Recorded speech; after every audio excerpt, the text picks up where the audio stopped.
പൽവർണ്ണ കുതിരമേലിരുന്നൊരു തെന്നിത പാമ്പിനെ എതിർക്കുവാൻ പുറപ്പെടുന്നേ.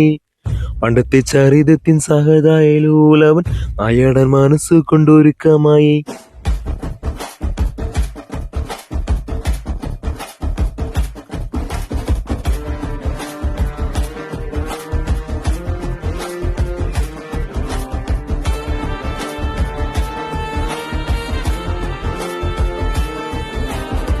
ചിറകൊൺ പണമുണ്ട് അഹങ്കരിക്കും പാമ്പെ എന്നും ചിരകാല സ്മരിപ്പതല്ല.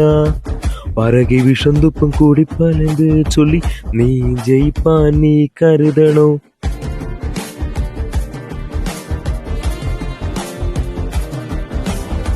മനമാണോ മിടുക്കന്റെ പടക്കുതിര, മതിയാണ പോരാളിക്ക്